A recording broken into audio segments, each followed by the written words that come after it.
Hi, everyone. I'm so excited. This is our first episode of Tru You, a storytelling place for self discovery. I'm Kelley, and this is my co host. Hi, I'm Debbie, and we are a dynamic mother daughter team, but most importantly, black women with something to say.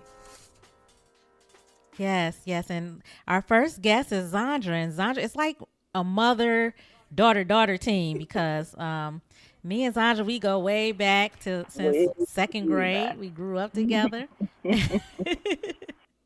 Way back. So, Sandra, like today, so today's topic is black, how they see us and how we see ourselves. And so, what do you think about Sandra when you hear that?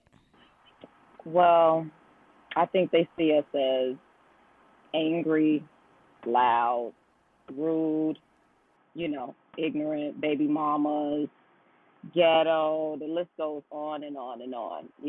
But, we are that a little, but that's not, we got a little of that in us, but it's not like, we act like that all the time and we a baby mama and, we just ghetto and loud and ignorant and angry. I don't know if I said angry. That should have been number one. Yeah, Angry yeah, black woman. yeah. I agree. To an extent, like all of those labels and stereotypes is often portrayed, for black women, but also like I feel like um we're invisible, and so yeah, so um we take walks every day, like we experience that on a daily. Can't like On a let's daily talk about basis. that. Yeah. Well, one thing that really gets to me is when we're walking down the street or down the sidewalk, and it's two of us and maybe three people coming towards us, and what happens it triggers me because it reminds me of when I was a kid. We would have to go to Springfield in the summer months, and that's about as far south that I had ever been as a child. But I experienced racism in that we had to get off the sidewalk if we saw white people coming towards us. And so that triggers something in me when we are walking down the sidewalk and I see a couple or three people walking, you know, vertical. Is that? Yeah, vertical. Vertical. Mm-hmm. I think that's the only way you I mean, can walk. they're all they're walking towards us, Yeah. and you can tell nobody's gonna move. And in my spirit, I'm Move. saying I am not Yeah. moving. I'm not moving unless Right. one of Yes. them drops back. Yes.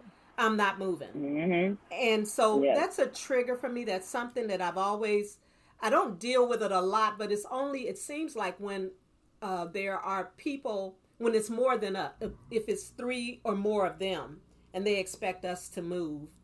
But then there are times that I do see the compassion of regular walkers, and they'll drop back. But if they're not regular walkers that we see every morning, they expect us to move, and I'm just not moving anymore. That's what triggers me every Well, morning. sometimes it can be one. I'm over here running at the park, all of these parks over here, and I could be on the right side, and the woman could be coming the opposite way on the right side. She gonna keep it going. Like I need to move out the way, and I Yeah. stand my ground. Like no, like I'm still over here. Okay, knock it off. You supposed to be over there. So sometimes they not impacts. It's just you know one. Yeah, and I think like I'm the opposite. Like I automatically like move out the way when I'm like in the Yeah. grass, so to speak. I'm all the way off the Mhm. sidewalk trying to let you pass, and it like, Nope. and then my mom's like, "I'm not moving," and I'm like, "Oh yeah, I'm you're not right. moving. I ain't moving either." And it's like I'm I not have to moving. internally like tell myself like, "No, you're not moving. Like, why do you always have to move out Right. the way?" Why do we always? Yeah. And I do that at the grocery store too. Like if I'm getting groceries, like and I Mhm. see someone coming my way, I automatically like move out the way so they could pass. But if it's the opposite, I have to literally be up on them like, excuse me, so she can move out the Yeah. way. And like I need to Right. like it's No. really like it's triggering, but it's It's like triggering. exactly, but like it's an internally like I automatically do it. Like I've been programmed to just like give way to give way because No. whatever. I was just Just today, I was going into a store, and this is a man, you know, of, Caucasian, I'm going into the store, and you should be a gentleman. I don't care what color you are. This man dang near knocked me down trying to get in front of me just to get in the store. I'm like, Mm-hmm. okay, like, knock it off. Yes. And he just went on. I was just like, whatever, man, because you're just so used to it, Yeah.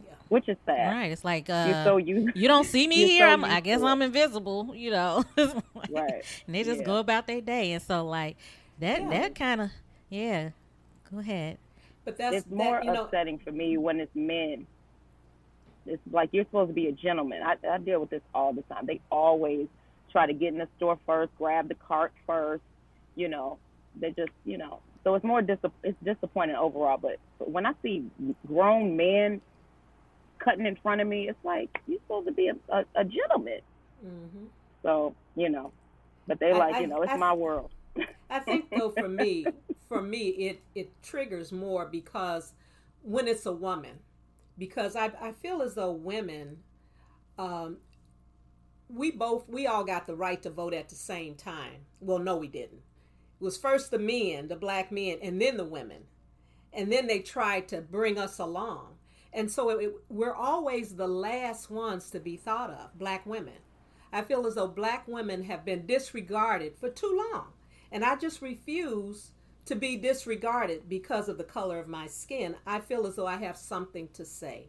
This is not right to be treated this way. It's not funny, and I don't appreciate it.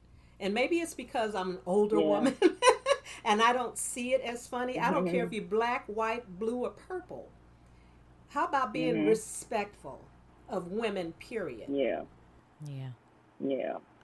Malcolm X has that quote that I love. That he says, "Black women are the most unrespected, Unrespected. disrespected, unprotected Oh, of I like all." that. I love that because I it's true. like that. It's Yeah. true.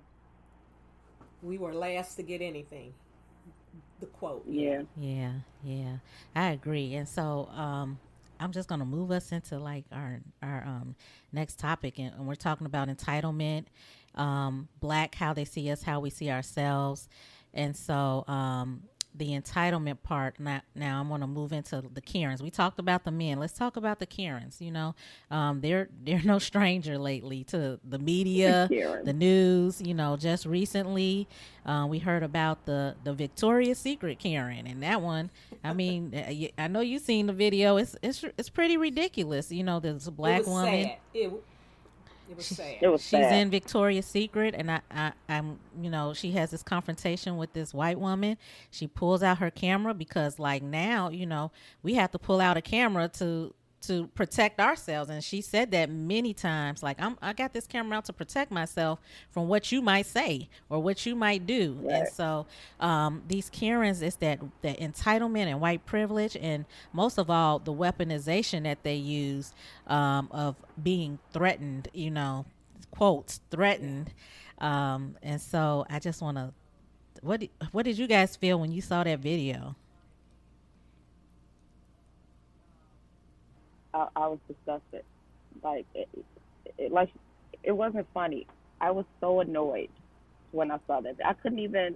I can't say I can't believe it. I'm like, she went to that extent just because she didn't want to get recorded. Now all the cameras on me. I don't want to lose my job. It's like, no, you already did it. You already was, trying to hit her and doing whatever. But now she's the victim. They always the victim. So I think it was sad. I think what got me was when she fell out on the floor and kind of played like Yeah. she was having some kind of a medical emergency. And then another Yeah. lady at the Yeah. counter asked the young lady recording her, "Why don't you stop recording her now?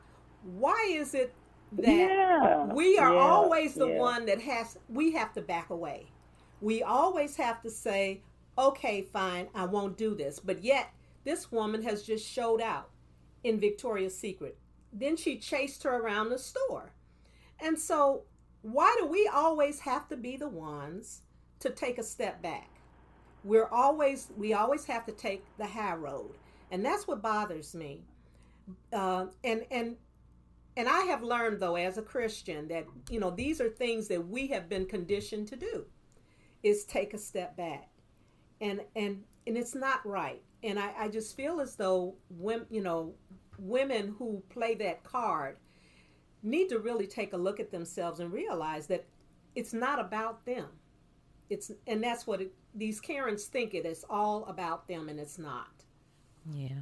And I think for me, what triggered me is how long it took for someone to come and um The mall police, right, the mall security, police. I should When say. she called the Yeah, police, everyone standing around yeah, watching. Nobody de-escalated that situation, and it went on. It That's right. like It she went on had and on.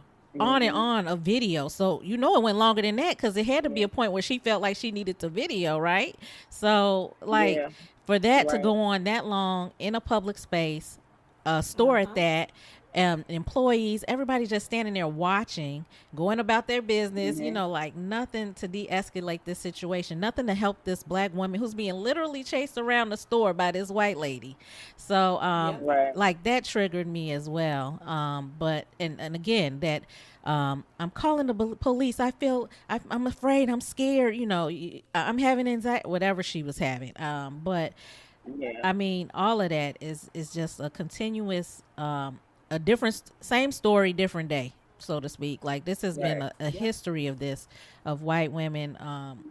um, being Emmett Till. I always think of exactly that. I don't know being why. I victim, think of that. like being falsely accused and Yeah. calling, exactly, yeah, like Playing the this false victim. hmm Just playing a playing the victim. victim, Yeah. Playing a right? victim. And this weaponization of black people and of minding their business. Black people Right. minding their business. And so I'm gonna move right into this topic, and I'm glad I have Zaundra here, and this is why, because she encountered her own Karen, her Mhm. community Karen, Community community Karen. Karen. What do we want? We could call her community Karen. So Community Karen. so Zaundra, can you just talk about like what were you doing that day when you encountered community Karen? Well, I had just dropped my youngest son off um, to school, and I believe I was on my way to work, and my other son just so happened to be sick that day. So I had pulled over and called him to see, are you okay? Um, do you need this? And as I was doing that, I had got out the car, and I was in the trunk. I was doing something. I was talking to my son, and then I see this lady walk up to me and say, she said, "Do you belong here?" Now I'm only about not even 10 minutes away, from 5 minutes away from my house, and she says, "Why are you over here? Do you belong here?" And at first I ignored her. I looked at it. I was like, "This isn't real." Because this is some old TV type stuff, like or some 1960s, like I can't, you know. And so I just kept talking on the phone, and so then she came back with a camera, and she's just like, "What are you doing over here? Do you belong here?" And I'm like, "What?" And so she has the camera in my face, and at this time, I think I was on the phone with my boyfriend, and he's like, what's going on in the background? I'm like, no, this lady, it is what it is. I just ignored her, but she stood there like she wouldn't go away. Do you belong over here? And so then that's when I was like, yes, I do. It's none of your business why I'm over here. What? That's because she was saying, why are you over here? Why is your car parked here? What? And I was like, because I wanted to be parked there. And so she just kept going on and on. And I'm like, lady, I've lived over here the majority of my life. I went to all these schools over here, yada, yada, yada. Well, you still haven't told me what you're doing over here. And I'm like, I don't need to tell you. So then at that point, that's when I pulled out the video, my phone. I had got off the phone. I said, I need to record this because this lady, she will not go away. So I pulled out the video, and you'll see the video. Forest Park and Oak Park for my entire life, lady. And let's get this lady's face because she's a racist, not minding her business. So she wants to record me.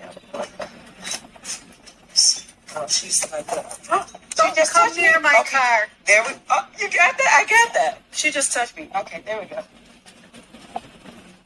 Let's call the police over. Thank you. I didn't touch you at all, lady. I was minding my business. I've lived here. Well, you've been alive. Answer my question. I don't have to. I came up to you and asked. Why do I have to, lady? I'm a grown lady. I don't. Do you live around here? Yes, I do. I have lived here my entire life. Why would I tell you where I live? Why would I tell you that? I have lived here. I have went to all the schools here. I don't care. Get in your car and mind your business. I have went to every school over here. We better call the police. Oh, please do.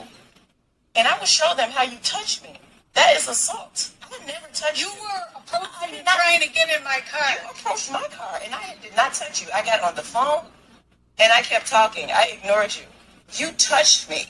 So please do. Coming up inside my car door. Do you see my car? Do you see my car? Do you see my car? Do you see my car? And do you see your car? Parts that I didn't get on the video is how when it escalated, after you see the video, you'll see when it escalated a little bit more, she was on the phone with the police.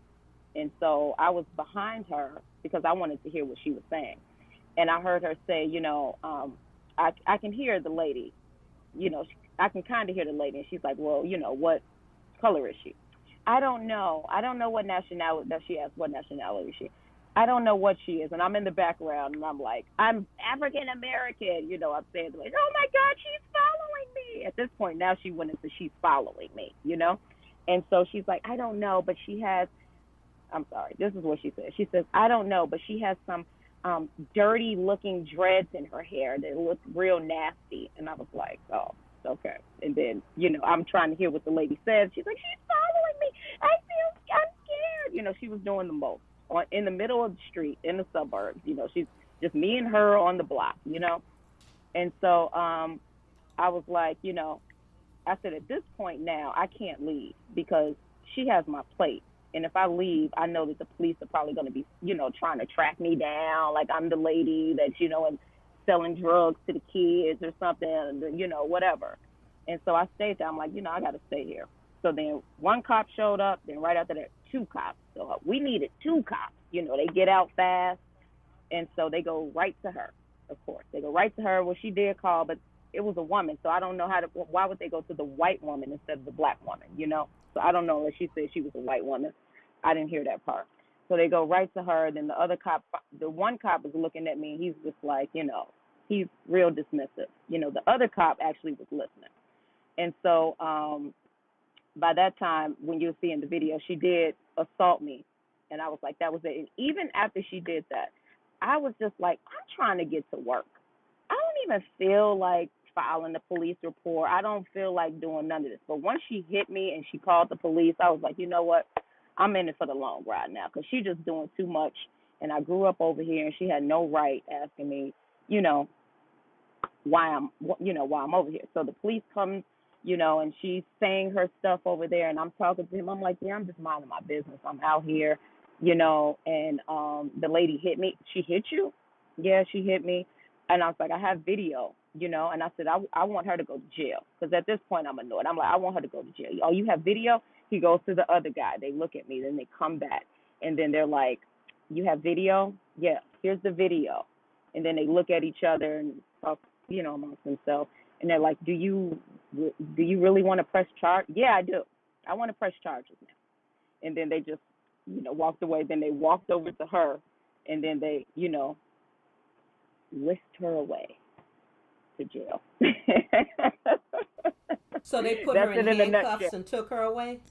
Okay. So you never right. you rarely see that story of them getting arrested, or after they've assaulted you. But so did they go to the cop? I mean, when they went to her, did they just arrest her right away, or were they like, oh, she wants to? Were they hesitant in doing it, or like it felt like they were listening to you? Both. They seem like that's what they asked me again. They were like, do you really want to press charges? Like, this is a waste of time. This is a older lady. Yeah, I do. So they went over there, said something to her. And at this time, I'm trying to video. I'm trying to record it. And so I didn't get the beginning part because the cop stood everywhere I went. He stood in front of me, so I couldn't record it. So he was blocking me. So at one point, he kind of shifted, and I had it up, and so I got to see, the best part of the video. But he was trying And to block it. I'm sure that had to be very uncomfortable for you, that entire situation. How did you feel? My thought is, as a woman, as a black woman, and you're dealing with this, how did you feel once it was over? Once they were taken, she was taken away. Honestly, it's not even going to be that deep. My feeling was, I cannot believe this happened. Like, me being naive. Of course, I hear the stories. I've, heard people firsthand say it, but like, this just happened to me. Like, I wasn't born back in the day. It was weird. So that's the main thing I was thinking about. It didn't end up how I wanted to end the end of the story. I wish it would have been a better outcome after we were going to court and stuff like that. But I still feel happy that she got to see a jail cell, even if it was for a little bit, because she needed to mind her business. But yeah, I wish I could have went through, but I messed up and I woke up the day after the court date out of my sleep in the middle of the night and was like, no, I missed it. And I blocked it. And I was supposed to go on the stand because they kept continuing it. And I was there every time. This was like 4 different times. She had a lawyer. I came in, I see the lawyer talking to her, and I wasn't getting a lawyer and all of that. I probably should have, but I didn't. So I had the public defenders, and they were cool because they were all, you know, men and women of color. You know what I'm saying? So they understood it. And I was trying to get her, and I'm like, they said, well, she won't be able to go to jail for anything like that because she's never had any, priors. And I said, well, you know what? I want her. They said, well, she'll get what is it called when I'm losing my train of thought, when they have to do the duties for hours, community service. I said, well, you know what? I want you guys to put her in community service in black and brown areas where she has to work those areas that she can be around our people and understand that we all the same, and so they really were gonna, they were gonna try to go for that type of thing. But I woke up late, and then of course it got dismissed because I had to send them the video. Her lawyer was this man. He was just nasty. But I was like, you know what? I'm staying, but I missed the date. And after that was like my 4th or 5th time going, and that was the time I was supposed to go on the stand, and I was ready, baby. But I dropped the ball. So it was. But just one good thing though, she won't do that to anybody else. She will not go through that again. I hope Because not. someone has to stop it. Someone has to say, okay, yeah, I want to press charges, and that's what you did. And I'm sure she thought about that morning many times afterwards and wish she hadn't bothered you. Yeah, Especially when she was sitting in the courtroom. yeah. I know. I know she was scared. I know she was scared because she was looking all kinds of scared when they took her away. Like, wait a minute, this backfired. It sure did. It backfired. Wow. Yeah. Even So that was watching weird. your video, like I feel, my own heart starts racing, watching somebody else going through that. Even being like any kind of encounter, but especially when the police are involved, it's like, oh gosh, how's this gonna turn out, right? Like, Yeah. are they gonna believe Right. me? Is this Right. gonna, Right. um, Yeah. Yeah. That's why I yeah, didn't leave because I knew that she had my plate, and I'm like, they. Another good part is the fact that you videotaped it. For him to ask you a couple of times, you got it on video. That thank God for Steve Jobs, right? He's the one with these iPhones. Steve Jobs. you know, yeah, you would think like, back in the day, cameras were used to spy on black people, like, well, now we need them to, as To protect everyday way of ourselves. life to Yeah, protect yeah, ourselves, right? Or right. to have evidence that something has happened to you, because no one will trust you by just your word, That's right. or They you never need to will. upload it to social media to get people to talk about it for some type Yep. of justice to be had behind you being treated like you don't belong doing regular things that normal people do. So, I Like mean, dropping their child off at school. That's normal. Yeah, that's yeah, normal. Right. But in the case with the Victoria's Secret Karen, it was the same situation. But in her case, the cops were like, we didn't see that, yeah, so they let her go. yeah. So mine was a better case because she had evidence too. Ah, So it's like evidence doesn't work all the time. that's right. She has a video, and they still were like, well, we didn't see it. That's true. That's true. And even like asking her, "Oh, do Right. you need medical attention?" Right. Um, maybe we could get like she was still being cared for, even though Right. she was not the victim in this situation. So, yeah, your situation definitely Outcome. Yep. was a better ending. And I mean, who knows? Because we don't know what's going to happen at the end of that Mm-hmm. situation. But the Right. sad thing is, it's not going to be the Yep. last, Right. unfortunately. And we'll probably hear another story in a month or so. But thank you for Mm-hmm. sharing that experience, Zaundra, and being open. And I just wonder, like, um, on a like how that affects even like I have two boys, you have two boys, like even like sharing that story to like say like, oh, this is now what you have to look out for. Now Right. you need to record Right. when you get an encounter. Like this is not only you do you have Yeah. to take these steps, when you see a police or whatever. Now when you encounter something like this, you have to Right. get out your camera and record it. After you call me, record it. Right. So I can make sure Yeah. you get home okay. And we And have to that's the scary we thing have for to have me. that talk with our kids all the Yeah, time. go ahead. We have to do the talk in order for Mm-hmm. them to get home safely every day. And you're right. Now they have to Right. record. You got to be careful who you're interacting with. You never know who's around the corner or who's recording. So they need to protect themselves. Yep. Our children do. They do. Yeah. Yeah. So I and know it's scary, and I have a son in driver's ed now, so it's like, you know, and your son is already driving, Yeah. and another one is in driver's ed, so yeah. Yeah, exactly. So I guess as we think about um trauma, Mhm. because that's traumatic, right? So that's racial trauma and healing. Like it's first we need to recognize it and talk about it, and but then how do we get past it? Like, because we have to get to a healing space, because that's why like this stuff happens over and over again, because we can't heal, we Yeah. just keep getting hit with the trauma. And so I have to ask, like, what do you feel like you need I for don't. racial healing? I don't know. I don't think. I don't know. I don't think anything would heal us unless we got our reparations. You know.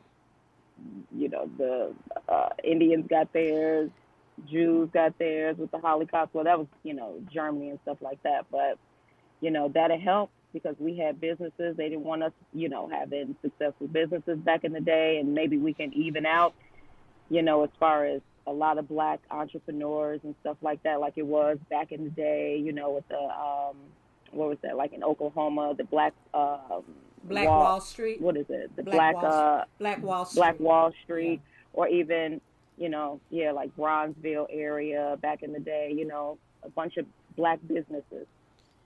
I think they're doing something, Bronzeville, Mhm. in the Chicago area.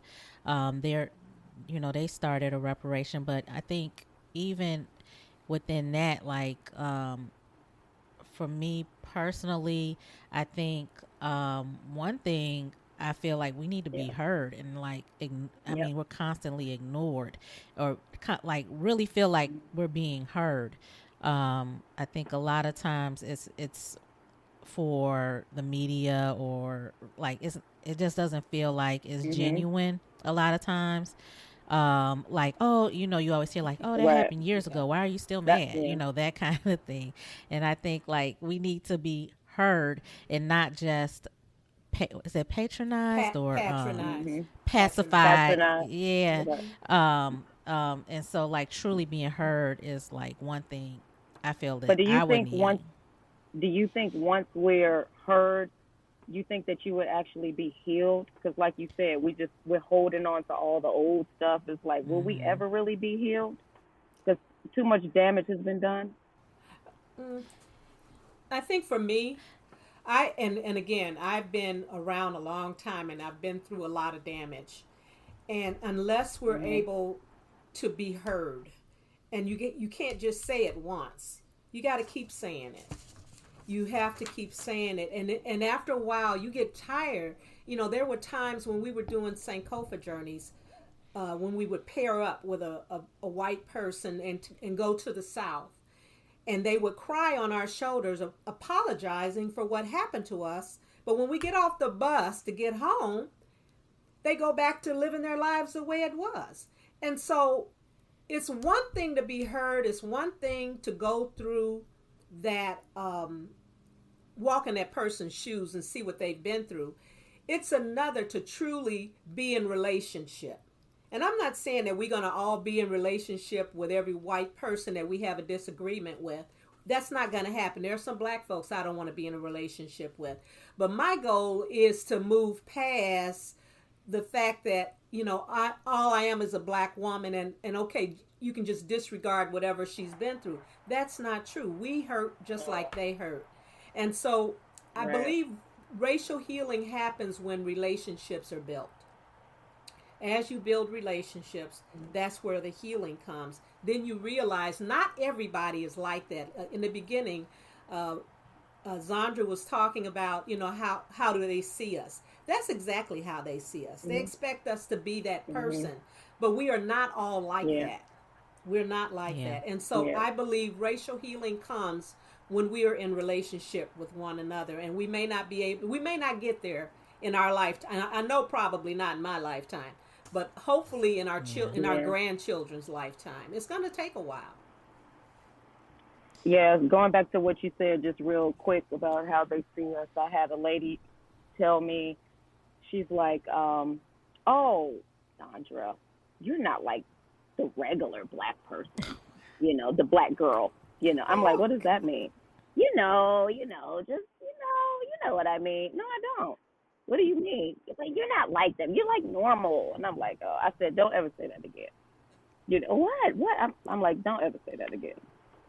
So, they're just ignorant. And I think that's another thing because like now you have to like educate this woman on what she Right. just said, Right. Yeah. and so and now you're taking on another burden because now she's like so I oh, don't I seem feel like the so other bad. black women. So then they become the Yeah. Karen, and you have to care for the Karen. I'm sorry, I don't. Yeah, Right. exactly. Right. I mean, they become a Right. Karen So when you're trying to make them don't feel bad. I'm sorry you're feeling that way. No. No. Mm-mm. No, that wasn't the yeah. case. Oh, Yeah, I'm No, I'm glad not. that I'm wasn't not the caring case. for the Karen. No, no, oh no. Lord. I wasn't that. She really threw me off with that. Like, and she tried to do like the sassy, Mm. and I'm like, no, no, don't do Yeah. that. Oh my Hey, god. we like this. Yeah. oh my Right. gosh. Yeah. Ugh. Yeah, that But annoys me. I think it's Yeah. important that we have these conversations, and that's yeah, why we're having this podcast, um, absolutely. and these are real, like I said, real conversations on real issues. We're not clinical experts by any means, but we do have No. something to say as Black women, and Mhm. our voice is, just as important. And we speak from a lived experience, our own lived That's experiences, right. which are Right. has just as much importance. And so, Amen. thank you, Zaundra, for joining us. Thank you, Thank you for Sandra. having your first guest. Yes, yes, first guest. And Yay. thank you for tuning in and join us next month as we have another guest and we speak again about Tru You and the storytelling space. Um, and we're going to talk about generational hush. So tune in next month. Generational Hopefully you'll hush. have me again. I'm happy I was on here, your first Yes, guest. So of Amen. course. hopefully in the Thank you, future we can have Zaundra. more discussions. Yeah. Thank you Always. so I mean, much. we got plenty of stories and Oh and, yeah. and plenty of of life experiences. So, Yes. Amen. bye everyone. Bye bye. Bye. Tru You is brought to you by Radiant Vessels and sponsored by Proviso Partners for Health and Women Leaders in Philanthropy. Funds for Tru You, a storytelling space for self-discovery, were received from Women Leaders in Philanthropy, a giving group of the Oak Park River Forest Community Foundation.